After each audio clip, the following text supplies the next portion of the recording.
Amen. Amen. On va prier. Tugiye Seigneur, nous gusenga. te bénissons cette soirée. Mwami turaguhimbaje uyu Nous mugoroba. avons besoin de ta présence. Turakeneye ukubaho kwawe. Nous avons besoin de toi, Seigneur. Turagukeneye hano Voilà mwami. pourquoi, enseigné, tu nous as appelés pour être dans ta présence. Nicyo gituma duhamagara ngo dushire kuba mu kubaho kwawe. Parle à ton peuple, Seigneur. Vugisha ubwoko bwawe mwami. Que je sois juste un outil au Dieu de gloire. Mwami mbe igikoresho gusa mwami Afin que w'ubwiza. tu parles. Kugira ngo ushobore Afin kuvuga. que tu révolutionnes. Kugira ngo ushobore Afin guhindura. que tu changes. Kugira ngo uhindure. Déterre ce qui doit être déterré, Seigneur. Casser ce qui doit être cassé, Jésus. Mwami zura ibidakwiye Et kuzikwa. construis ce qui doit être construit. Ubaka igikwiye kubakwa. Afin que ton église s'établisse. Kugira ngo ishingiro ryawe rishingwe. Au nom puissant de Jésus. Mu izina rikomeye On a rya ainsi Yesu. prié. Dusenze. Amen, amen, amen, amen, Amen, amen. amen. Gloire à Jésus. Yesu ahabwe icubahiro. Avant d'aller plus loin, je voulais juste connecter que notre Dieu, c'est un Dieu d'Abraham, d'Isaac et de Jacob. Imbere ko Imana agomba kubanza kuvuga ko Imana yacu ari Imana ya Aburahamu, ya Isaka na Yakobo. Et comme c'est Dieu d'Abraham, d'Isaac et de Jacob, Kandi nk'uko ari Imana ya Aburahamu, Isaka na Yakobo, c'est un Dieu de vieux, ni Imana, un Dieu de jeunes ni Imana y'abasaza, ni Imana et y'urwaruka, un Dieu de plus petits. ni Imana kandi y'abana bato. Voilà pourquoi Nico gituma une église sérieuse ishengero rizi ivyo rikora doit s'occuper de la jeunesse riteza kwitwararika et urwaruka s'occuper aussi des plus petits enfants. kandi rikitwararika n'abana bato, Parce que c'est le Dieu d'Abraham, kuko ni Imana ya Aburahamu, d'Isaac ya Isaka et de Jacob. na Yakobo. En d'autres termes, Mu yandi majambo, c'est un Dieu de génération. ni Imana y'urunganwe. En d'autres termes, Mu yandi c'est majambo, un Dieu qui ne refoule personne. ni Imana itagira n'umwe yigiza kure. J'étais très content Nararyohewe quand cyane on m'a dit on va échanger avec la jeunesse. bambwiye ko ngiye kuganira n'urwaruka. La jeunesse, sur le point de vue âge, Tugerageje kuvuga ku by'imyaka, la jeunesse commence de quand jusqu'à quand?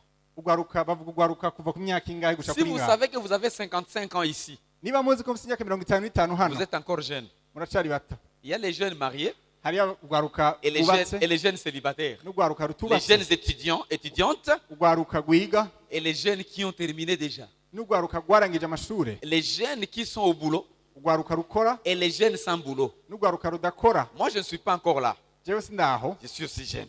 ariko ndurwaruka. J'ai voulu porter jean et tricot pour vous prouver que je suis jeune. Nari nagombye kwambara agapira kugira ngo ndabereke yuko Mais ndurwaruka, j'ai eu peur de l'interprétation religieuse. ariko natinye ko mubona ibintu by'idini, murabona Parce que ko la bigoye. plupart de fois, la religion, Kubera ko murazi kenshi idini quand ça regarde la personne, iyo riraba umuntu ça voit déjà son cœur. riba rimaze kubona umutima Alors wiwe que c'est du mensonge. kandi ari ububeshi. Ce n'est pas parce que quelqu'un est en jean Si kubera ko umuntu yambaye jinsi qu'il est païen. bica bisigura ko ari umunyabyaha, ari umupagani. Et c'est comme ça que la religion a un problème.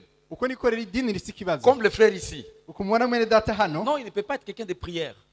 ntashobora kuba umuntu w'amasengesho yambaye Comment gutya. quelqu'un peut prier comme ça? Umunyamasengesho Il yo kwambara est gutya en gutya, jean. yambaye jinsi.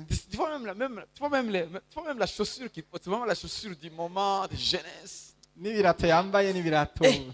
Il faut être au moins comme ça Byoba byiza pour être bambara quelqu'un gutya spirituel. kugira ngo ube umuntu w'umunyamwuka. Et c'est comme ça que nous avons un problème. Biga murazi ko dufite Et ingorane. nos jeunes fuient les églises. Hanyuma urwaruka rugahunga amashengero yacu. Parce que nous voulons le faire avaler la vache. Kubera ko tugomba kubatamika nk'inka. Que nous, on ne peut même pas avaler. Tubatamika ibyana tudashobora Nous gutamikwa. pressons la vache dans leur bouche. Tufata inka tukayisunikira mu kanwa Ce kabo ngo n'est bayimire. pas parce que nous, les vieux, Si uko twebwe nous abatama ne pouvons plus courir. tudashobora kwiruka, Que courir, ça devient un péché. bica bisigura ko kwiruka biba icyaha. Celui qui sert Dieu fait pompage. Pompage. Umuntu akorera Imana Pompage. akajya pompage. Donc, c'est comme si nous ne sommes plus sur la terre. Ni nkaho umengo ntitukiri ku isi.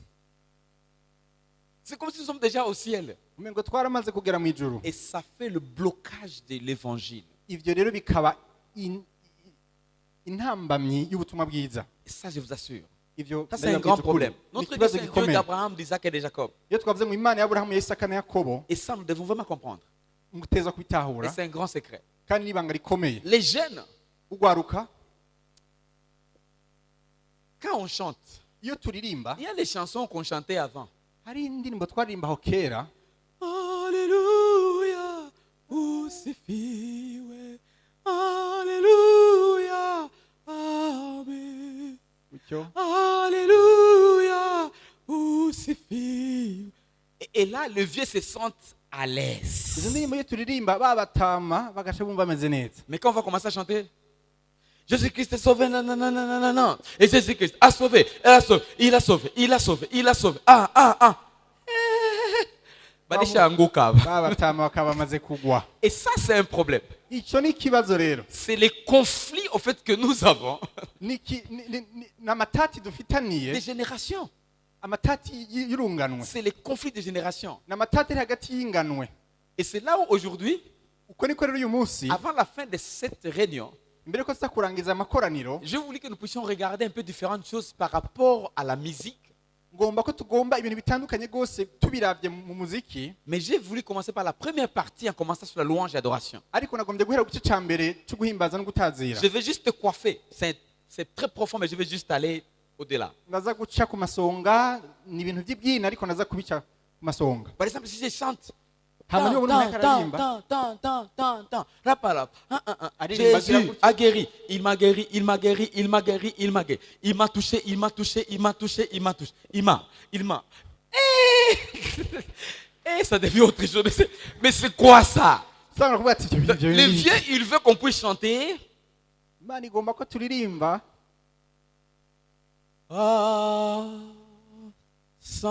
Asante Yesu, asante Yesu.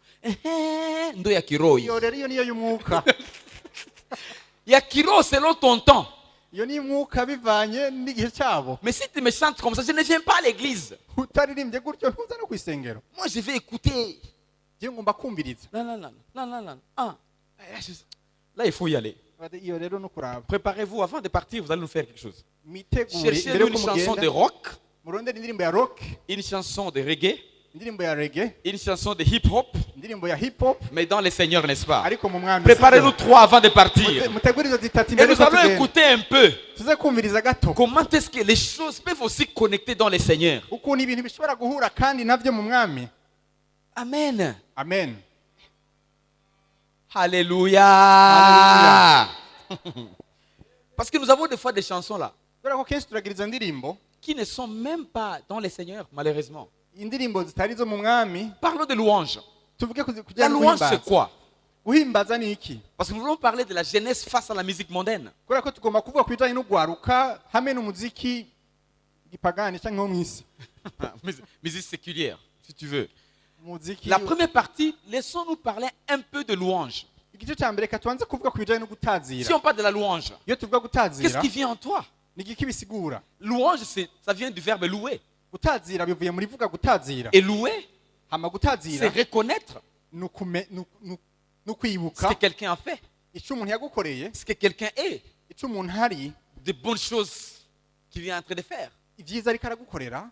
Par exemple, Nk'akarorero, je peux dire à mon frère, ndashobora kubwira mwene data, tu es bien vêtu, wambaye tu es neza, en jean, jeans et tu yawe, n'as pas voulu, tu n'as pas voulu mettre, tu as voulu juste laisser ça comme ça, c'est super bien là. wagombye gusobeka En wabiretse tout kugira cas, tu es bien vêtu. sawa wambaye neza, Ah, mon cher, tu es bien vêtu. Tu es bien vêtu.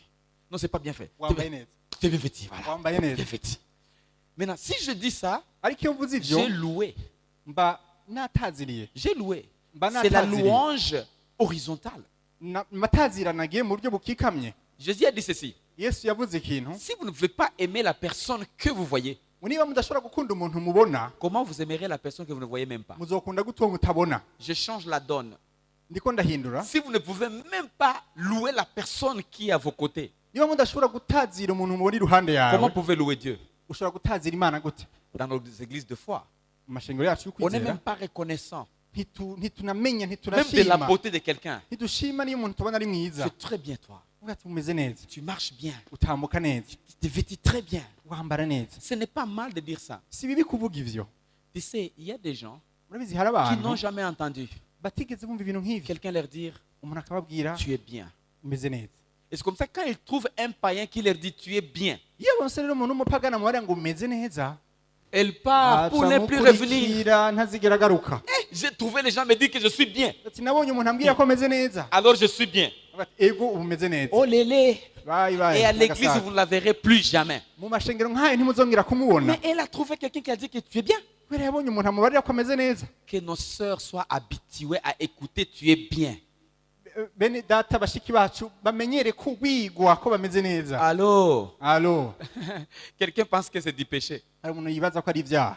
Tu sais, ça c'est la religion. iyo ni idini. Tu vois, la religion nous a montré que tout ce qui est beau n'est pas chrétien.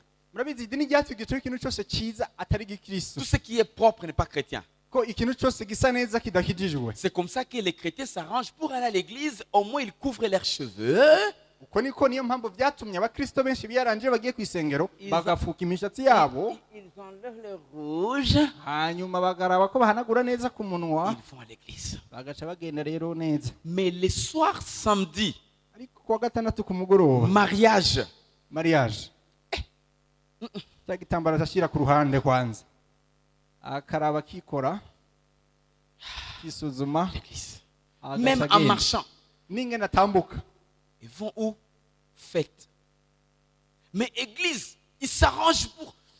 Ariko mu ishengero akagerageza akiraba neza C'est comme akitwikira, une personne décédée depuis très longtemps, mais elle est ressuscitée. ukamenga n'umuntu yari amaze igihe yarawuhereye mugabo azutse, Tu vois, ça fait mal. birababaza. Et c'est comme ça que dans l'église, Uko niko rero mu ishengero, même nos garçons ne veulent plus se marier dans nos églises. n'abahungu bacu ntibakigomba kuresha mu ishengero, Parce que la beauté a quitté l'église, la beauté est partie là. kubera ko bwa bwiza mu ishengero bwaragiye, Nous, on va aller là-bas les chercher. hama bagaca bigira hariya Voilà kurondera, les grands problèmes. bigaca bitera ikibazo. Alors que l'église, Mu gihe mu c'est ishengero, le corps du Christ. ishengero ari umubiri wa Kristo, Toute la beauté du monde devrait être à l'église. ubwiza bwose bw'isi garukiye kuba mu ishengero. Amen. Amen. Applaudissons pour la beauté de l'église. C'est Dukomere très amashyi menshi important. Imana kubw'ubwiza C'est bw'ishengero, très important. ni ibintu bikomeye. Maintenant là, pourquoi je l'ai dit? Ni kubera ko imvuzi Nous ibi devons reconnaître. dutegerezwa gushima, Nous devons reconnaître. dutegerezwa gushima. La reconnaissance, Gushima c'est la louange. ni ugutazira, C'est la louange. ni Et si on ugutazira. n'apprend pas la louange horizontale, Nitutiga gushima abo turi ku rugezo rumwe, vous ne pouvez pas développer la bonne louange verticale. ntimushobora gushimira, ntimushobora gutaza cyangwa mushimira Imana iri hejuru. Nos filles aussi, et nos mamans, et nos Bashiki papas. bacu, Si on te dit que abapfasoni, tu es bien, nibakubwira ko umeze neza, l'intention, ce n'est pas ce que vous puissiez sortir, changer la mentalité. icyo baba bashatse kuvuga ntibagusabye ko mwoba umuntu amufatanya urugendo cyangwa musohokana, Des fois, hindura ingene miyumvira. des fois, les gens ont la mentalité du monde, Kenshi abantu bafite ibyiyumviro by'isi, même dans l'église. no mu ishengero bikabaho. Tu sais, il y a un verset que j'aime beaucoup, beaucoup de versets d'ailleurs, que Paul écrivait aux églises. Hariho umurongo nkunda muri Bibiliya Pawulo yandikira amashengero, Il écrivait toujours, yabandikira igihe cyose ngo saluez-vous les uns les autres par un baiser saint. ngo muramukanye mukoresheje mukina kugumirana ariko musomane. Qu'est-ce qui vient en toi quand je dis ça? Mbega niki cyaca kiza amatwi wawe mvuze ivyo? Tu connais ton cœur. Urazi umutima wawe? Pasteur, pasteur, pasteur, qu'est-ce que... Pasteur va dire quoi? Pastor aravuga iki? C'est la Bible. Ni Bibiliya. Mais parce que nous avons la mentalité du monde, Ariko kubera ko dufite ivyiyumviro by'isi dans l'église, mu ishengero, nous interprétons même le verset biblique d'une mauvaise manière. no mu ishengero duca dusigura umurongo tukawusigura mu buryo butari bwo. Saluez-vous les uns les autres Muramukanishe, par un saint baiser. kugumbirana kwera, gusomana kwera. Combien de fois ici vous êtes salués par ça? Ni kangahe Parce que vous hano avez peur. muramukanisha ico Si on kintu? le fait, Ariko muratinya ngo mubikoze alors que c'est la parole de Dieu. kandi ari ijambo ry'Imana. C'est juste pour vous aider à raisonner encore plus. Kugira ngo ndabafashe kwiyumvira kandi rwose Et de la kurushaho. même façon vers la louange. Hanyuma muri ubwo buryo mugatangura Quand tu guhimbaza. reconnais Iyo ushima quelqu'un, ugashimira umuntu, tu loues. uba ariko uramutazira. Maintenant, nous changeons la facette. Rero tugiye guhindura La gato. louange horizontale, Amatazira cyangwa ingene c'est dushima abo entre les humains. C'est entre les humains. gutazira ku buryo kuba ari ku rugeze rumwe uko horizontale ni Horizontal, ku c'est entre, bantu. entre homme et homme. Ivyo bikorwa hagati y'umuntu ku wundi. Maintenant, nous voulons aller vers le haut. Ubu rero tugomba kugenda ku Mana tugana Nous hejuru. voulons maintenant reconnaître ce que Dieu a fait dans nos vies. Ubu rero tugomba gushima icyo Imana yakoze mu buzima bwacu. Nous reconnaissons quoi? Dushima iki? La santé que nous avons, Dushima amagara dufise, la respiration, l'air que nous avons, impwemu duhumeka, la lumière. umuco dufise. Regardez, nous vivons aujourd'hui. Murabe ingene tubaho uyu munsi. Allez à l'hôpital. Genda mu bitaro. Beaucoup de malades sont là. Hari abantu bagwaye. Nous nous sommes bien. Twe tumeze neza. On peut dire, j'ai pas la voiture, Ashobora kuvuga ko udafise j'ai pas la umuduga, maison. ko ntafise Mais inzu. tu as quand même la vie. Ariko basi urafise Et ubuzima. celui qui vivra verra. Hanyuma ubaho azobona. Tous ceux-là qui ont de bien aujourd'hui, abantu bose bameze uno munsi ils n'en avaient pas il y a 10 ans, 15 ans, 20 ans passés. mu myaka 10, 15, 20 iheze ntabyo bari bafise. Et vous aussi, 10 ans, 20 ans à venir, namwe mu myaka 10, 15, 20 vous serez izoza super bien. muzoba mumeze neza cyane. Mais sois d'abord reconnaissant aujourd'hui. mukwiye kubanza kwiga gushima uyu munsi. C'est le début de la louange. iryo ni itanguriro C'est un ry'amatazirano. cœur qui reconnaît. umutima ushima, Un cœur qui dit merci Seigneur. umutima uvuga ngo urakoze mwami. Je vois des fois des gens, kenshi ndabona les abantu directeurs de louange, ils viennent devant. bakaza baje gutazira Louons vraiment. bagatangura gutazira. Quelques personnes sont là. amakaro abantu bari hano Soyons debout, louons. bakavuga ngo duhaguruke dutazire Imana, Louons, louons. dutazire. Mais tu sais, moi, si vous venez dans notre église, murabizi iyo muze mishengeri wacu qu'est-ce que je fais? icyo nkora Je viens devant, nzi imbere j'ai ravi le microphone nkafata et j'ai mikrofone dit, toi là, avuga ati wowe uri inyuma lève-toi. haguruka. Tu sais pourquoi je l'ai fait? murazi igituma ndabikora? Parce que nous nous lèvons quand les autorités du pays arrivent. kubera ko duhaguruka iyo tubonye abategetsi Nous nous baje. lèvons quand nos beaux-pères, nos belles-mères arrivent. duhaguruka iyo tubonye ba Tu data ne peux bukwe pas ba saluer ba quelqu'un que tu mabukwe baje. respectes en étant comme ça. kubera ntushobora kuramutsa umuntu wubaha uhagaze gutya cyangwa Tout wicaye un gutya. Dieu maintenant. Imana Les chrétiens n'ont pas l'image de Dieu. abakristo ntibafise ishusho y'Imana. Ça, c'est le problème que nous avons. icyo nicyo kibazo dufise. Je vais parler de la musique mondaine. ugomba kugerageza kuvuga ku bijyanye n'umuziki Excusez-moi, wo mu isi. je ne te vois pas. mubabare Mais sindakubona. un jour, tu es parti dans karaoké. umunsi umwe ukagenda muri Un jour, tu karaoke, es parti en boîte. umunsi ukagenda muri boîte. Est-ce que tu t'es mis? mbega Quand ça dansait, ça bougeait, tu t'es mis. mbega warifashe? nibaza ko iyo batangiye kuvuza umuziki urumva ko binyiganyiza. Debout. uca uhaguruka De ntutubeshe 22h jusqu'à 4h du matin, debout. ntutubeshe uraveya gushika saa 10 z'ijoro. Mais devant le Seigneur, ariko imbere y'Imana les choses de Dieu, tu vois, c'est la grâce. ibintu by'Imana hajya urazi n'ubuntu. Mais quand tu vas commencer à tomber malade là, iyo utanguye kugwara appelle-moi pasteur, appelle-moi bishop, hamagarira appelle-moi pasitori, maman bishop, hamagarira bishop, appelle-moi mama tel bishop, tel, hamagarira pour qu'il naka prie pour moi. kugira ngo Tu ansengere. oublies que tu as divisé toute ta vie. ukibagira ko ubuzima bwawe wabugabanije. Une partie karaoké igice kimwe kiri muri et une karaoke, partie le Seigneur. ikindi naco kiri mu Appelez mwami. maintenant karaoké parce que là au moins tu faisais 4 heures debout. À l'église tu fais seulement 10 minutes debout. hamagara hamwe muri karaoke basi ho umara amasaha ngaho uhagaze, ariko mu ishengero ukamara iminota mike. Ça c'est un problème. ico ni ikibazo. Nous parlons de louange. Tuko turava kujyana amatazirano. Voilà la première des choses qui doit nous motiver. ikintu cya mbere gikwiye kudutera intege Quand il y a une chanson qui va démarrer, iyo bagiye gutangura kuririmba, méditez sur les mots qui vont être parlés dans cette chanson. gerageza kwiyumvira ku majambo aza kuvugwa muri iyo Parce que ndirimbo, la louange, kuko c'est la gutazira reconnaissance. ni ugushima, Et les mots que nous amenons vers Dieu kandi amajambo duha Imana doivent exprimer la reconnaissance. ategerezwa kuba ari amajambo agaragaza ugushima. Malheureusement, ikibabaje je parle de chez nous. bikamuvuga Il y a iby'iwacu. des chansons que je ne comprends même pas. hariho n'indirimbo ubwanjye ntatahura n'izivuga. Excusez-moi, je vais le dire. Parce que je l'ai dit même chez nous, à la radio et partout. Je l'ai dit. mbabarire natwe iwacu birabaho, hariyo indirimbo ntanumva. Nzole, ni zole. Mais Nzole. ça c'est quelle louange? iryo n'amatazirano y'ubwoko buwe. Nzole. Vous avez déjà entendu Nzole? nzore muramaze kumva iyo ndirimbo? Vous ne connaissez pas? hayo muzi? Nzole. nzore Nzole, ni zole. nzore ngira ni Unanilewesha Bwana. uramboreje mwami. Unanilewesha. Ah, il y a des choses, vous entendez, vous dites, bon, hari indirimbo iyo mutumvise muvuga muti mukama. vous méditez un peu, vous posez des questions. Cette chanson est venue d'où? mukayumviriza mugatangura kwibaza ibibazo muti indirimbo Et yaturutse. ce sont des choses qui ne motivent pas les cœurs de louange. hanyuma ivyo ni ibintu ugasanga ni ibintu bidatera intege umutima wo gutazira, Parce que l'expression de louange, kubera ko ugushima ça se passe dans les chansons, biba biciye mu ndirimbo, dans la parole. biciye mu Seigneur, ijambo. merci. kavuga ati mwami Seigneur, urakoze, merci. mwami urakoze. Allez avec moi dans la parole parce que tu risques de dire que je seulement parlé, je n'étais pas dans le verset. Prends le reka verset. nsome bibiliya nimuvuga ngo nagumye mvuga nta murongo Psaume, nasome. regardez ce verset. dusome Psaume muri 47, verset 2. zaburi 45 ku murongo wa 2.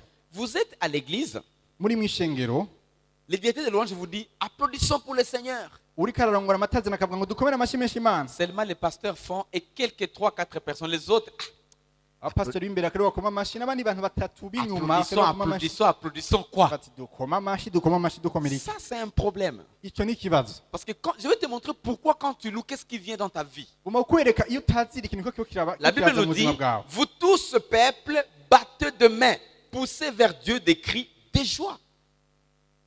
47, verset 2. Zaburi Somme. 47 ku murongo wa 2. Vous tous peuple. C'est ça? D'accord? Lis. D'accord, merci. Yemwe mahanga yose nimukoma amashi. Yes. Muvugishe Imana, muvugirize Imana impundu zo kunesha. Quand il nous dit, poussez les cris de joie. Ngo muvugirize Imana impundu. Je connais qu'il y a beaucoup de gens qui ne peuvent pas même faire. Ils ne peuvent pas. Ndazi ko ari abantu bashobora kuvuga ngo Parce qu'ils ont laissé ça pour les petits. kweli ivyo babihebeye babapeti. Tu sais, moi je suis licencié. Urabona ndi mu lisansi. Même ceux-là qui sont en G1 ne peuvent même pas parce qu'ils ont commencé déjà l'université. N'abandi bari mu wa mbere muri kaminuza bavuga ati jewe ndi umupoire. Même ceux-là qui n'ont même pas trouvé le boulot, ils sont déchargés le boulot, ils ne peuvent pas parce qu'ils se disent je cherche le boulot. Nabo bandi bataronka akazi bavuga ati jewe ndiko ndarondera akazi. Où est ton cœur? Umutima wawe Tu uri le fais pour qui? ubikorera La reconnaissance umutima que ushimye. nous avons envers Dieu Gushima dufise nous kuma. pousse à faire des choses qu'on ne pouvait même pas faire. Bidutuma dukora ibintu Applaudissons pour le tudashobora Seigneur. gukora. Dukomere amashi menshi Imana. Et je te vois là derrière, tu n'applaudis pas. Kandi Applaudis sinshobora seulement. kubona mudakomeye amashi Merci menshi beaucoup. Imana. C'est pour le Seigneur. Alléluia. Haleluya. Wouh! Tu sais pourquoi? Urazi igituma Les chanteurs connaissent abarivyi barabizi que si on crie, yeah! iyo ukoma karuru Est-ce que tu peux crier dans une note? mbega urashobora gukoma karuru muri Do, note. ré, mi, fa, sol, la, si, do. Tu peux crier dans une note. Urashobora gukoma karuru ya majwi yo kuririmba. Voilà pourquoi la Bible dit Nico gituma birivuga ngo que Dieu récupère la louange dans les bouches des enfants. ngo Imana ngo yashimye amatazirano ironka n'amatazirano. Parce que les Il y a abana enfants ne bato bariko respectent bararira. pas les notes. Kubera ko abana iyo barira ntibakurikiza Attends, amajwi. je vais te dire. Satan, Satani quand il est créé au ciel, igihe yaremwa mu ijuru il était créé comme un louanger. C'est un chérubin louanger. yari yararemwe nk'umukerubi Il atazira. dirigeait la louange d'adoration au ciel. Niwe yarongora ugushimbaza no gutazira mu ijuru. Chaque mouvement de Satan Yihindukije gato ya était Satani des instruments de louange. yaba amajwi y'ibicurangisho n'ibindi bikomeye. Comme preuve, si vous Ikimenyamenya regardez sur la terre, mugereje kuraba mu isi les gens qui sont top abantu bari dans les kwisonga chansons mu ndirimbo et organisations musicales n'imigwi y'abaririmbyi sont des chrétiens ou des païens? mbega n'abakristu Des canke païens. Vous savez n'abapagani. pourquoi? Parce que Satan a tombé et il a donné ses talents aux siens. Hanyuma murazi gituma ni kubera ko Satani igihe yakoroka yatanze ingabire ziwe azihabiwe. Raison pour laquelle Arico nous les gituma chrétiens, twebwe abakristo nous ne sommes pas supposés être des artistes. ntitwahamagariwe kuba cyangwa ntituri abantu bakwiye kuba abanyabugene Mais bakomeye. des adorateurs. Hariho abahimbaza Jean 4, vous connaissez bien. Yohana 4 Les murazi vrais neza. adorateurs adoreront. Donc les adorateurs et non des artistes. ngo abahimbaza b'ukuri si abanyabugene. Et des fois, les gens qui chantent, ils sont attaqués par l'esprit d'être artistes. Hanyuma ikibazo kenshi usanga n'abantu bahimbaza batazira Imana bafatwa n'iyo mpemu Et y'ubugenegene. des fois, ils ne reflètent pas ce qu'il faut. Biradusaba kumenya ibyo dukwiye gukora n'ibyo Mais tudakwiye ce n'est pas ça gukora. ce qui m'intéresse. Ariko si Ce icyo qui hanini m'intéresse, l'Église, est-ce que nous louons comme il faut? igikomeye ni uko ishengero duhimbaza Imana uko byari Ou nous bikwiye. chantons seulement? Aho tuba turaririmba gusa. Tu peux chanter sans louer. Urashobora kuririmba ariko ntutazire. Il y a des gens qui ont chanté de bonnes chansons, Hari abantu baririmba indirimbo nziza même les païens. n'abapagani. Chez nous, nous connaissons quelqu'un qu'on appelait Franco. Twebwe turaza Franco. bitwa. Franco, il est connu partout dans le monde. Hari umuntu twe tuzi wacu yitwa Franco. Franco arazwi ku isi yose. Il est mort depuis très longtemps. Yaritavye Il avait Imana des igihe chansons kirekire. comme quoi? Aux Alakanayo très impoli. Tu es très impoli, toi. Yarazi ku ndirimbo zavuga ngo wewe urisoneye Tu vas dans la maison de quelqu'un, ukagenda tu es très impoli. ntiwisoneye Tu vas dans la maison de quelqu'un, ukagenda mu nzu y'umuntu tu déboutonnes kugura ibifungo et byawe tes jambes sur la table. amaguru yawe ugashushira ku meza. Enlever ces comportements. Kura izo nyifato. Changer ta vie. Gerageza guhindura ubuzima Sois bwawe. poli. Gerageza kuba umuntu yubashe. N'est-ce pas ça une belle chanson Mbega si indirimbo nziza qui donne la morale? izana umunezero. Mais c'est pas ça la louange. Ariko uko si ugutazira. C'est pas parce qu'une chanson donne la bonne morale que c'est la louange. Si uko indirimbo itanga morale canke nziza Mais bisigura guteza kuba indirimbo yo gutazira. Ce que nous découvrons dans la région maintenant, ibyo twagiye kubona aho tuba hariya Nous mu avons karere beaucoup de moralistes et chanteurs que de louanges. dufise abaririmbyi bazi gushusha gusumba abaririmbyi batazira. Aïe, aïe, aïe, aïe, aïe, aïe, aïe, aïe, aïe, aïe, aïe, aïe, aïe, aïe, aïe, aïe, aïe, aïe, aïe. Eh. Vous trouvez, il y a pas, c'est plus moral et le bruit et manipulation que vraiment louange. Abantu bazi gushusha abantu bafise n'akavuyo gusumba rwose uko baba ari abantu batazira. Et d'autres, Hari n'abandi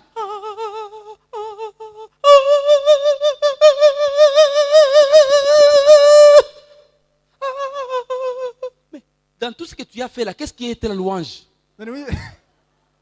muri izo ngufu zose wakoresheje wataziriye gute? Je ne sais pas si vous avez déjà rencontré tout ça. Moi, tu vois, je circule trop et tu vois, je vois des choses, je me dis, Seigneur, ça c'est quoi? Sinzi igituma ndiko ndavuga ibi byose ariko hari ibintu bibaje ubwanjye nkavuga nti mwami ibi ni biki? Quelqu'un fait monter sa belle voix, tu vois.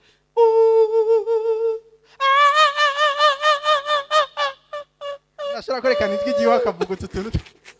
Et dans tout ça, il n'y a rien de louange. Muri ibyo byose hakaba Il n'y a rien d'adoration. hakaba hataguhimbaza na kumwe Quel est le bruit? mbega indirimbo n'induru. Alléluia. Hallelujah. Mais la Bible nous dit ici, Bibiliya itubwira hano nous battre les mains, c'est louer.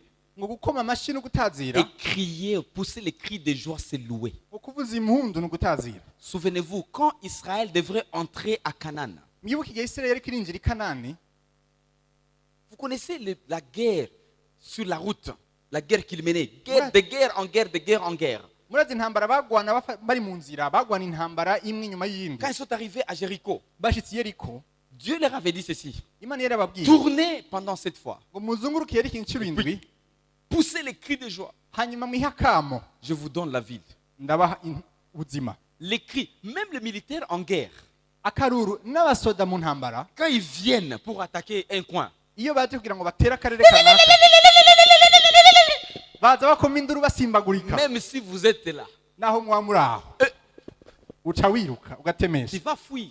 uriruka Parce que les cris, kubera ko ça akaruru montre la victoire. kerekana intsinzi. Amen. Amen. Parce que les cris, ça enlève la peur. Akaruru gakuraho ubwoba. Mais l'église ne crie plus. Ariko ishengero Les cris ont été laissés pour les enfants. umengo akaruru vyahebewe abana. Et c'est comme ça que l'église est restée tellement dans la peur, tellement que l'église ne peut plus confronter l'avenir. Uko niko ishengero ryafashwe n'ubwoba kubyo litagishwa no guhangana na kazoza. Maintenant, pour remplacer la peur, Rero kugira ngo bashobore kusubiriza ubwoba, tu sais quoi? murazi Prière maintenant. ubu rero baje baje mu masengesho. Juste un chat qui passe à la maison comme ça. Un N'akayabu chat karenganye ou une souris. canke imbeba. Vous verrez les gens qui prient. Muzobona abantu ingene binginga. Alléluia. Au nom de Alléluia. Jésus. Les Mina Satan, Jésus. démons, Satan. démons de voisins, Démons. démons de sorcellerie. Dayimoni Tu w'ubupfumu as la n'uburozi. peur, au fait. Mon frère, Tu n'es pas ufise victorieux. ubwoba. C'est très important. Ibi ni ibintu bikomeye. Amen. Amen. Maintenant, la musique, Ubu rero indirimbo regardez ça 50. umuziki Zaburi ijana na Psaume mirongo itanu. 150. Zaburi ijana na mirongo itanu. Ah, je veux vraiment descendre un peu. Psaume 150. Zaburi ijana na mirongo itanu. La Bible nous montre que l'expression de louange aussi, c'est la musique. Bibiliya itubwira yuko kugaragaza amatazirano ari umuziki nawo. Louez l'Éternel, louez Dieu dans son sanctuaire, louez-le dans l'étendue où éclate sa puissance. Mushimire Imana ahera hayo, muyishimire no mwitazanure y'ubushobozi bwayo. Louez-le pour les hauts faits. Muyishimire ivy'inkomezi yakoze. Louez-le selon l'immensité de sa grandeur. Muyishime nk'uko bibereye ubukuru Louez-le bwayo. au son de la trompette. Buhambaye muyishimishe bw'inzamba. C'est la louange. Ayo n'amatazirano. Moi, j'ai remarqué qu'il y a des vaches qui louent plus que les chrétiens. Jewe nibaza ko inka zihimbaza Imana gose gusumba Kristo.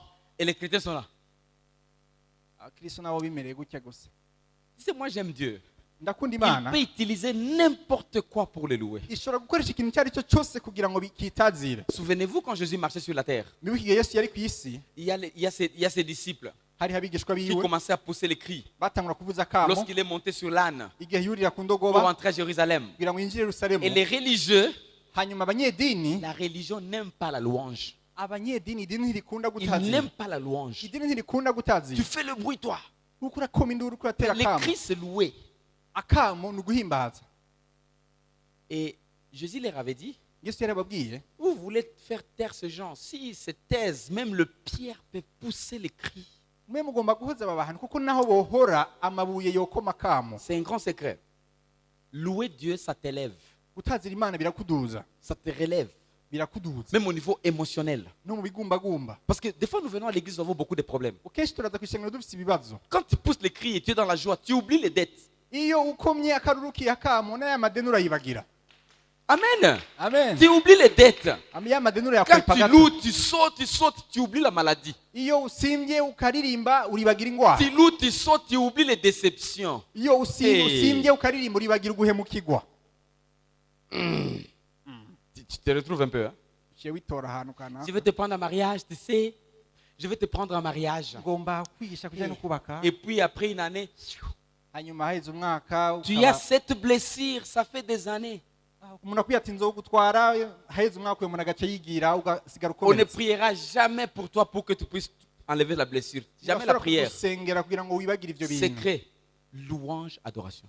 Ikintu cyose gishobora kugukiza Saute, ni saute, uguhimbaza saute, no saute, gutazira. saute. Simba Tu vas trouver que ton cœur uzosanga umutima va wawe développer la guérison wagiye urarema ugukira et tu seras libre. hanyuma uzobohoka. On loue, ce n'est pas pour que Dieu puisse être Dieu. Il est déjà Dieu depuis très longtemps. Iyo dutazira kugira ngo Imana ibe Imana ni Imana heze igihe kirekire ari Imana. Nous connectons avec sa bonté pour que nous puissions être guéris à l'intérieur. Tugerageza guhuzwa n'ubwiza bwayo kugira ngo dushobore gukira indani muri La Bible twebwe. dit que louez-les avec les tambourins et avec des danses. Muyishimishe agashako k'ingoma n'imbyino. Est-ce que- Muyishimishe ibifise imirya n'imyironge. Amen. Amen. Amen. Amen. Amen. Amen. Amen. Amen. Est-ce qu'ici vous avez des danses de Kisirimba ici? Mbega hano murafise inzantamo z'igisirimba. Vous en avez? Et Voilà, vraiment vous ici. dansez.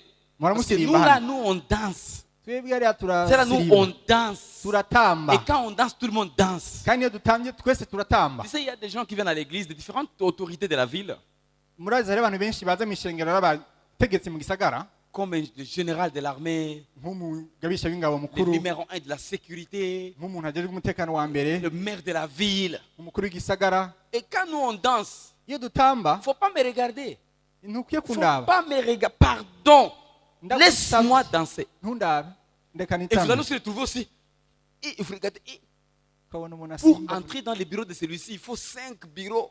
Kugira ngo winjire mu biro by'uyu mushinga nawe Il bisaba saute kuca ahantu pour le gatanu. Seigneur. Ariko bariko arasimbira Imana. Là, vous trouvez que Dieu trouve sa place. Mugace mubona yuko Imana biba yaronse ikibanza cyayo. Mais il y a d'autres.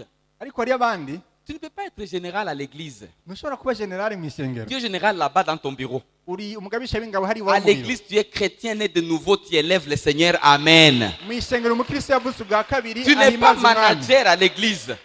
Tu sais, moi je suis manager.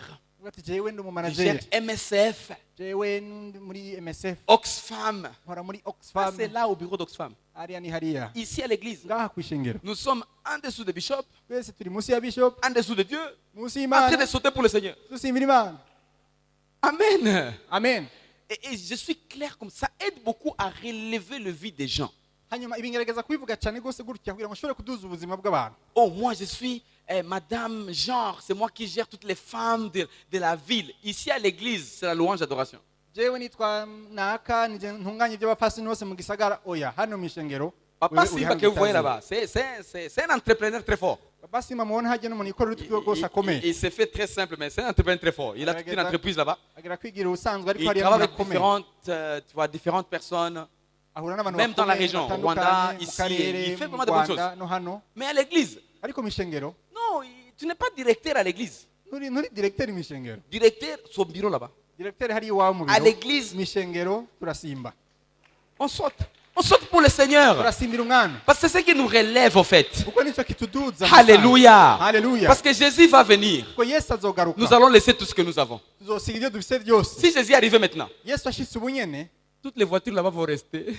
ya modoka zanyu zose zisigara hajya. Même nos maisons, Aya nzu yawe. ça va rester. Yo nayo Et irasigara. malheureusement, même nos habits, ça va tomber au bout. Ikibabaje n'impuzu yawe ikisigara aho. Parce qu'on va porter les habits de gloire. Kuko tuzokwambara Et on va impuzu avec lui. nziza. Hama tuzojana Pourquoi nawe. l'habit va te bloquer à ne pas sauter?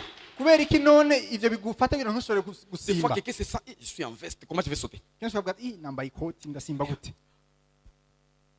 Pendant que les autres, Alléluia, Alléluia, Alléluia, Alléluia, Alléluia, Alléluia, Alléluia, Alléluia. Wambaye ikoti ukaziragira buke. Pourquoi? Parce qu'il ne veut pas que sa veste puisse, tu vois, si ça va comme ça, il va se sentir mal. Mais pourquoi tu viens avec la veste et tu ne vas pas chanter? Laissez maintenant la veste à la maison.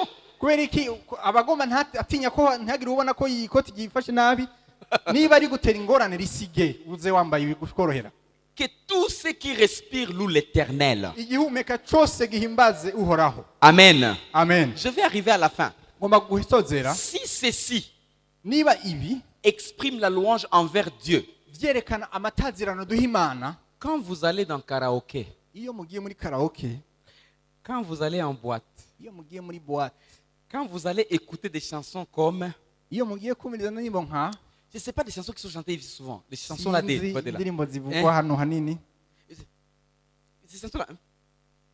Et vous commencez. Vous louez qui? iyo muriko muragira ivyo hajya mu muriko muhimbazana, Parce que l'expression de la louange, kuko gutazira c'est le cri, akamo, danse, guhitamba, parole, amajambo, être dans sa présence. kuba mu bwiza bwiwe. Quand vous allez là-bas, Iyo mugiye hariya naho n'est-ce pas que vous louez? mukagira ivyo nyene, muba muriko Vous muruha, louez qui? muba muriko mutazira nde?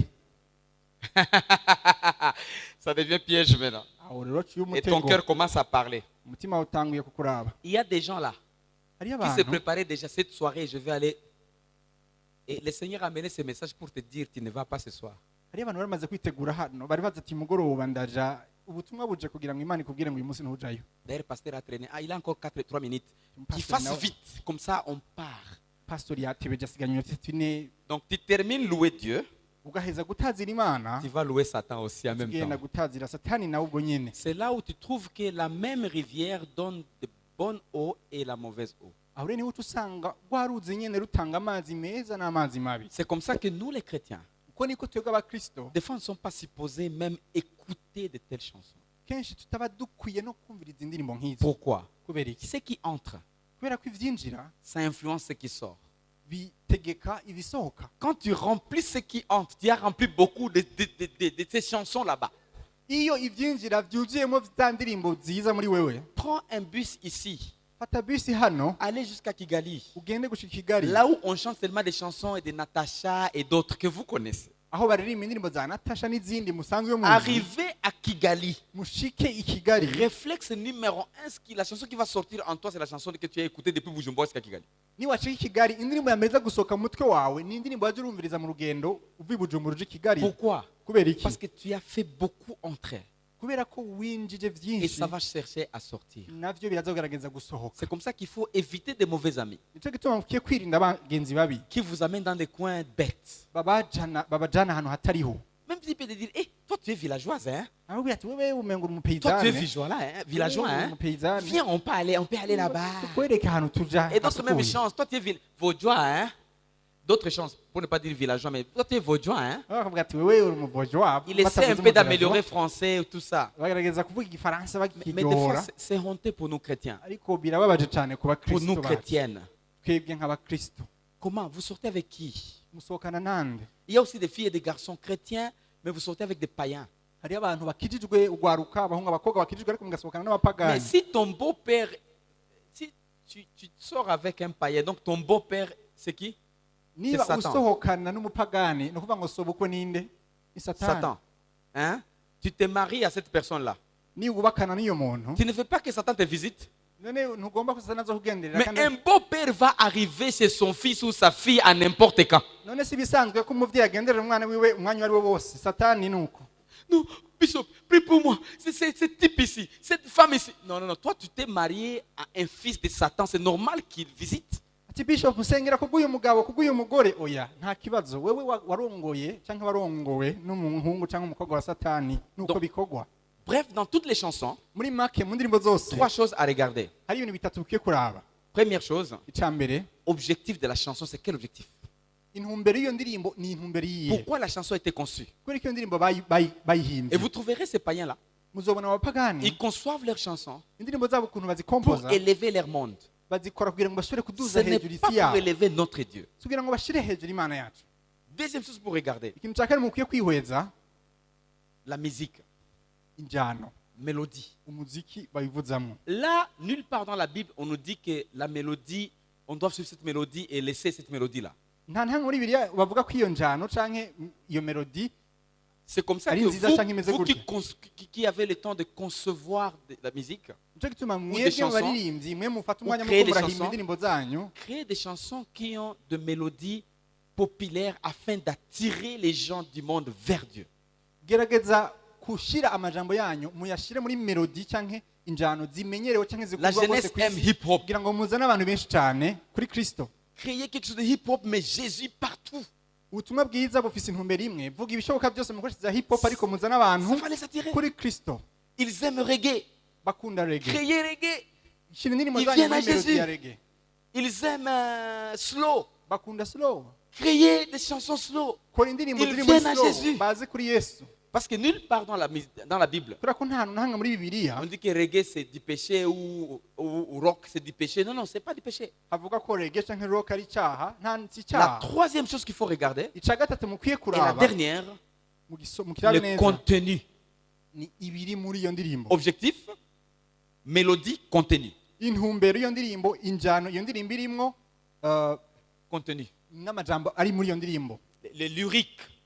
Ivyanditswe bivugwa muri iyo Donc, si ndirimbo. vous regardez les mots qui sont là, Mugerageje kuraba ayo majambo ils élèvent arimo Christ, muca muvuga muti quelle que soit la mélodie, ibi ni bya Kristo pour toucher la région kugira ou ngo les mushobore coins. gukora ku karere mukoreramwo. Objectif, Intumbero c'est amener les âmes à Jésus. intumbero kugira ngo mushobore kuzana imitima kuri Voilà la Kristo. louange. Ayo ko niko gutazira Pour les rero. païens, Ku bapagani objectif, tirer les gens vers eux. impamvu no kwikwegera kw'abantu Musique, muziki ils essaient de mettre des chansons, la musique que vous aimerez beaucoup. bagerageza gukoresha injano mwebwe mushobora gukunda cyane Jusqu'à ce que vous puissiez perdre même le contenu, les lyriques, vous perdez. ku buryo mushobora no gutakara mu majambo avugwamwo mukaba mwatwawe n'uwo muziki gusa. Gégé, gégé, gégé, Satan, Satan, Satan, lolo, lolo, lolo, lolo, lolo. Gegege sasa Parce que vous aimez beaucoup le hip-hop, vous kubera ko allez comme ça, kubera mukunda hip hop mugaca mujana mais vous ne navyo comprenez pas ce qui est chanté. ariko ntimunatahure n'ibiriko biraririmbwamwo. Satan, c'est non, te dit, Satan, c'est non, te dit, Satan, c'est non, te dit. Oh, ha, ha, ha, oh, ha, ha, ha. Eh, c'est une belle chanson nigérienne. Iyo ndirimbo igenda neza kabisa niyo. Tu aimes la chanson, Ukunda indirimbo mais tu ne comprends pas le contenu ariko ntihumva ibivugwamwo. et l'objectif. Hama impamvu intumbero Tu pars comme ça. ugaca ugenda Parce que gutya. tu remplis ton cœur avec des choses du monde Kubera ko umutima wuzuza nk'ibintu by'isi et ça va commencer à sortir. bigaca bitangura Et gusohoka ça détruira ton intimité avec Dieu. bigaca bisambura kwa Au gusabana fur kwawe et à n'Imana. mesure, Buke buke tu vas commencer à te voir, uzotangura tu n'es kwibona plus à l'église. uri ku isengero. Non, je ne vais pas à l'église Akiza ku aujourd'hui. isengero. À notre église, j'aime l'église, mais je ne vais pas aujourd'hui. Ati genda ku ishengero ariko uyu Je vais munsi d'abord à sinza. l'église anglicane aujourd'hui. Uyu munsi njya mu ishengero rya Anglikane. Et le lendemain, non, non, je ne vais pas à l'église aujourd'hui. Uyu munsi ngena ku ishengero. Méthodiste, on m'a invité méthodiste. Uyu munsi bantumye ko bantumiye muri Methodiste. Unakuwa maibobo. Utangiye kuba mayibobo. Maintenant, comment tu peux dans toutes les églises en même temps? Ushobora kubera rimwe mu mashengero yose gute. Sois dans ton église. Ba mu ishengero ryawe. Construis-toi là-bas. Ubaka ikibazo Développez cyawe. là-bas. Terera imbere Aimez ce harya. qui se passe là. Kora fasha ibiri Tu korerwa peux harya. visiter les autres. Urashobora kugendera ayandi Mais mashengero. pas au jour où vous avez aussi un programme. Ariko gushikaho mushobora mufata na programme. Parce que je crois et je suis très sûr que cette église est une bonne église. Je vis à Kigali et je vois ici. Kubera ko ndizera kandi ndazi neza ko ishengero ishengero ryiza. Narabaye i Kigali ndahabona no ngaha. Et vous produisez beaucoup de fruits. Les âmes sauvées sont en masse. Je vis à Kigali de mes propres yeux. Kandi mutanga mwami ivyamwa vyiza imitima myinshi muzana kuri Kristo ni myinshi. Donc, Narayibonye i Kigali. ceux qui sont ndabona no ici, hano. ils sont dans la bonne famille. Abari hano rero bari mu muryango mwiza. Si vous êtes un jeune chrétien, Niba uri umusore cyangwa uri Franchement. umukristo comprends que la musique amène beaucoup de gens en dehors de Jésus, en Tahura. dehors de l'amour, de l'intimité avec Christ. menya neza ko muziki canke indirimbo zikura abantu benshi cyane mu gusabana kwabo n'Imana. Bon, tu as accepté Jésus comme Seigneur et Sauveur, c'est vrai. Wakiriye Yesu umwami n'umukiza w'ubuzima bwawe nivyo, Mais ton intimité va régresser. ariko ubusabane bwawe Ça va régresser. bizomanuka Parce que tu t'es donné à la musique mondaine. kubera ko wihaye umuziki w'isi. Et la musique mondaine, c'est quelle musique? Umuziki w'isi nawo n'uyuhe? Conçue pour élever Satan. wakoze kugira ngo ushire hejuru Satani. La mélodie peut être n'importe quelle mélodie, on s'en fout. Hanyuma injano babivuzamo ntacyo Les bitwaye. contenus ne sont pas du Christ. Hama amajambo arimwo se amajambo avuga Même Kristo. c'est une chanson chantée à l'église. Nayo bari indirimbo zarimbiwe mu Si ça ishengero. ne respecte pas ces trois, Nimba bidakwije ivyo bintu bitatu, c'est une musique mondaine. iyo ndirimbo canke iyo ndirimbo ni indirimbo y'isi. Nous avions une chanson quand on grandissait. Twari dufite indirimbo igihe twakura Et on chantait comme ça. twarimba ngo Bombore, bombore, bombore mwana wa shengi bombore, bombore mwana wa shengi bombore. Est-ce que c'est la louange, papa? iyo ni indirimbo ni louange iyo. J'ai écouté cette chanson dans l'église, iyo ndirimbo nayumvise mu ishengero là chez nous. twebwe Il hari est là, iwacu Mbombore, Mbombore. Mbombore. Mbombore, c'est-à-dire je vais me marier au fils ou à la fille de ma tante. Tu vois, ma cousine. Mbombore, mon awashengi. Prends-moi la fille de ma cousine ou la fille de ma tante ou le fils de mon... Mbombore. Mbombore, Mbombore. Mbombore. C'est honteux. Dans l'église du Christ, les gens chantaient les choses du monde dans l'église du Christ. iyo ndirimbo yavuga ngo nzorongora canke nzorongorwa n'umwana wa senge canke wa ibyo En tout tukabiririmba cas, mu que le ishengero Seigneur mu vous ishengero. bénisse. Imana Enlevez ibahezagire. cette mentalité du monde et portez la mentalité de Dieu. Amen. Mukureho Que la ivyiyumviro loi by'isi, soit au centre muzane de ivyiyumviro l'église. bya Kristo. Hama Que le Seigneur vous amatazirano bénisse. abe hagati Excusez pour les mw'ishengero. 2 minutes que je prise. Il y a l'une ou deux questions parce qu'on a eu un très bon enseignement. nagomba kuraba niba hari ikibazo kimwe canke bibiri kubera ko twagize Et inyigisho nziza. donc je pense ou je parie que dans l'assemblée, il y aurait une ou deux questions. Donc, nabonye ko mu ishengero ashobora kuba hari ikibazo kimwe donc si le canke serviteur de bibiri. Dieu nous le permet.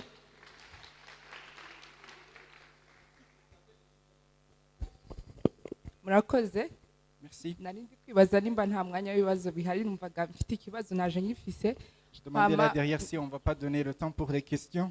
ikibazo mfite ibibazo bibiri J'ai icya deux mbere questions. icya mbere umuririmbyi uririmba indirimbo z'Imana gospel afite uburenganzira bwo gukorana indirimbo n'umuntu uririmba indirimbo z'isi. Hama icya kabiri mfise hari abaririmbyi baririmba indirimbo z'isi ejo akabyuka akaririmba indirimbo ya gospel indirimbo y'Imana nimba ariko nabyita hama ukumva muri eglise worship team ije iririmbye ya ndirimbo biremewe ko iyo ndirimbo iba yejejwe ku buryo yaza mu ishengero ry'Imana. Murakoze.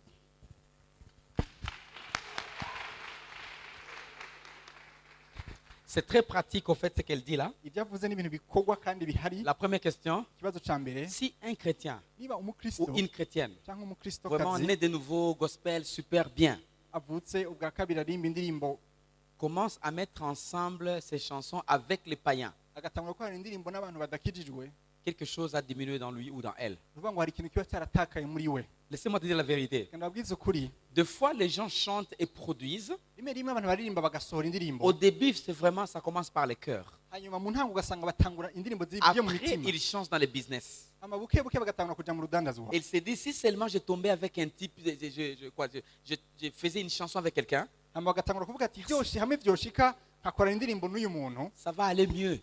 On aura beaucoup d'argent. indirimbo izoshika kure tuzoronka ifaranga. Moi, en tant que moi, jewe nka jewe prenez du temps. fata Et umwanya vous wawe verrez qu'ils n'iront pas plus loin. uzobona yuko abantu batazoshika kure Cette onction va diminuer. ayo mavuta azomanuka. Je connais Marie Missamou chez nous. Ndazi bitwa Marie Lisani wacu Elle a chanté des chansons que tu ne peux pas croire. Au début, des profondeurs. mu ntango yaririmba indirimbo z'ibyina mudashobora kwibaza. À un certain moment, Kanya gato il a heze, commencé à coupler atangura gukorana indirimbo n'abandi avec les gens du monde. C'est Marie Missamou, n'est-ce pas? n'abantu Oui, avec les gens du badakijijwe. monde. Et jusque-là, elle est perdue sur la scène. gushikaho aratakara ntitwongera gusubira kumubona. Pas seulement, même en Amérique, il y a des gens qui chantaient. Saho gusa no muri Amerika hari abantu Ils ont baririmba commencé à coupler aussi avec les gens du monde pour trouver les cash. batangura gukorana n'abantu b'isi kugira ngo barondere idenariyo. Pour moi, les conseils, Ku bwanje nk'impanuro nobaha s'ils commencent à faire ça, batangiye gukora ivyo mets de côté. bashire ku Si ruhande. c'était ton préféré vraiment ou ta préférée, Niba ari umuntu wari ukunda tangura kumukurako amaboko classé, mushire ku ruhande. classé. Deuxième question, Ikibazo cya kabiri si une païenne, umuntu adakijijwe. nous connaissons des gens à Kinshasa qui faisaient vraiment des chansons mondaines. Twari tuzi abantu i Kinshasa baririmba indirimbo z'isi Mais ils ont trouvé que c'est dans l'église où il y avait les cash. hama babona ko mu ishengero ariho hantu hari ifaranga. Et avant que Jésus ne revienne, je vous dis franchement, Imbere yuko sagaruka reka ndababwiza ukuri l'argent que vous voyez dans le monde amahera mubona mu isi viendra à l'église. azoza mu ishengero. Avant que Jésus ne revienne, Imbere yuko Yesu aza tous ces pauvres que vous voyez à l'église bajya abantu bose bakenye mubona mu ishengero seront des super riches avant que Jésus ne revienne. bazoba batunzi bakomeye Parce- Yesu imbere yuko Yesu Parce que agaruka l'argent vient à l'église. kubera ko amahera ariko araza mu ishengero. La sagesse est à l'église. ubwenge buri mu ishengero. Les grands entrepreneurs seront des chrétiens, des Ah. jeunes chrétiens qui se développeront. abadandaza cyangwa abikorera ibyabo bakomeye bazoba abantu bo mu ishengero. Maintenant, ces gens, ils ont trouvé que c'est à l'église où la tendance, maintenant, c'est là où il va l'argent. ubu rero abantu bazobona ko amahera atera agana mu ishengero. Et c'est comme ça qu'il est mondain ou elle est mondaine. uko rero niko niyo baba ari abantu bari mu Mais ndirimbo elle z'isi conçoit des chansons, atangura gukora indirimbo ou il conçoit des chansons chrétiennes cyangwa bagakora indirimbo za pour Kristo attirer les chrétiens. kugira ngo bashobore kuronka Il abakristo. peut y avoir des objectifs. bashobora kuba bafise impamvu zibiri. Numéro 1, iya mbere rabaisser ton intimité avec Dieu. ubwa mbere kugira ngo bashobore kugabanura ubusabane bwawe n'Imana. Parce que là où il n'y a pas la vie, ça ne peut pas donner la vie. Elle n'a kubera pas ko la vie. ahatari ubuzima ntashobora gutanga ubuzima. Elle est morte. uwo muntu yarapfuye. Ephésiens 2:1. abanyefeso 1:2 La mort est dans la personne. ngo urupfu ruri muri uwo muntu. La personne ne peut pas te donner la vie. uyu muntu rero ntashobora kuguha ubuzima. Jamais. ntibishoboka. Donc, objectif numéro 2, icya kabiri c'est que c'est cash, c'est maintenant du business. icya kabiri ni uko baba bariko barakora urudanazwa. Et ça devient un problème. hama bigaca biba ikibazo. Malheureusement, nous aussi des prédicateurs, icyo waje twebwe natwe abavugabutumwa des fois je vais aller dans une région quelque part, rimwe rimwe hari igihe nja mu karere j'ai kanaka dit trouver quelqu'un, vraiment un musicien très fort là-bas, qui peut composer de belles chansons pour Dieu. gatangura kurondera umuntu w'umunyamuziki ashobora gukora indirimbo nziza cyane kubw'Imana. Et les gens vont ramasser maintenant des païens pour qu'ils composent des chansons chrétiennes afin de chanter au public. abantu rero bagaca batangura kurondera abo bantu kugira bashobore gukora indirimbo z'urukristo zishobora kuririmbwa muri rusange. À Bujumbura, cherchez. bagatangura kurondera i Bujumbura bakarondera. Si on va à Zion, tugiye muri Zion ces groupes de louanges là-bas, ya mugwi wo Les- guhimbaza no gutazira peut-être ils vont dire on n'a pas de temps. batangura kuvuga ati nta mwanya dufise. Ils vont dans le monde bagenda mu isi pour aller composer des chansons. Les mondains composent des chansons chrétiennes. bagaca bagenda mu isi bakarondera abantu badakirijwe bakabakorera indirimbo Pour les n'ukristo pour les kugira ngo business. birondere amahera. Voilà un peu ma soeur. Donc il y a deux choses. rero mwene data mushikanje hari ibintu Si tu bibiri. aimais beaucoup la personne niba hari urukundo uwo muntu et elle a commencé à travailler avec d'autres personnes païennes, hama agatangura gukorana n'abantu badakijijwe classées. musezerere. Et si c'est une païenne ou un païen qui chante des chansons chrétiennes, ne cherchez même pas parce qu'il n'y a pas la vie dans il n'y a pas l'onction dans ces choses-là. hanyuma niba ari umuntu w'umupagani atanguye kuririmba indirimbo y'Imana uwo nawe nturonderemo na byinshi kubera ko nta buzima buri muri we. Je crois que je me suis fait comprendre. ibaza yuko nagerageje kuvuga. Merci beaucoup. Une autre question? njye nta kibazo gishyashya mfise. Numvise ikibazo cya kabiri kitashubijwe neza. Yabajije ngo ese iyo ndirimbo abantu b'isi baririmbye birakwiriye ko tuyizana mu ishengero tukayiririmba? Nicyo kibazo yabajije. Est-ce que cette chanson peut être chantée à l'église? Voilà. Oh, excusez-moi. Bon, iyo ndirimbo yashobora kuririmba mu ishengero. moi, ce que moi je peux dire, icyo nshobora kuvuga notre groupe de louanges, c'est un groupe chrétien. umugwi wacu kuririmba ni umugwi ukijijwe. Et la chanson, c'est une chanson chrétienne. hanyuma iyo ndirimbo ni indirimbo ikijijwe. Je ne vois pas le problème simbona ikibazo si le groupe peut chanter cette chanson-là. niba iyo umugwi w'abaririmbyi ushobora Parce kuririmba que iyo la ndirimbo chanson est chrétienne. kubera ko indirimbo irakijijwe rero C'est-à-dire la basi. personne peut avoir utilisé sa technique, sa compétence musicale. uyu muntu ashobora kuba yarakoresheje ubumenyi bwiwe afise mu muziki. Mais moi, ce que je évite, ariko icyo ngerageza kwirinda la vie. Parce qu'eux, ils ont la vie. n'ubuzima kubera ko bo bafise Ils sont ubuzima. nés de nouveau, ils ont la vie. bafise ubuzima. Quand ils chantent cette chanson-là, iyo baririmba iyo ndirimbo ils transfèrent la vie. baba bariko baratanga Mais ubuzima. cette païenne ou ce païen qui est devant chanter musique chrétienne mugabo uyu mupagani ariko aririmba indirimbo ne transfère rien en fait. nta na kimwe aba ariko aratanga. C'est là où je suis en train de voir. naho hari itandukaniro. Parce que ce n'est pas un spectacle en fait. kuko si inkinamico. Ce n'est pas un spectacle. nta bari C'est le inkinamico transfert de vie. bariko aratanga ubuzima. C'est comme un païen qui prêche. ni nk'umupagani ariko aravuga ubutumwa. Je suis païen, jewe ni je viens umupagani devant, je nkaza commence à imbere prêcher. atangura Je ne transfère pas la vie. simba niko natanga ubuzima. C'est comme un spectacle. mba niko nakina C'est nk'inkinamico. comme un orateur scientifique. aba ari umuntu w'umuvuzi w'umushakashatsi. C'est comme un professeur à l'université. ni nk'umwigisha muri kaminuza. Alors que l'église, c'est pas ça. kandi ishengero si ivyo. En tout cas, merci beaucoup. murakoze. Ces amis vont nous faire par ma demande, juste ces chansons-là. Tout ce qui est Kadogo Baba. Baba Yango. baturimbire twa turirimbo si ivyo. Et puis on va prier après ces chansons. Comme ça, on danse un peu. hanyuma turaza guca dusenga. Soyons debout, s'il vous plaît. On va applaudir pour le Seigneur. Alléluia. bahaguruke tukomere amashyi menshi Imana.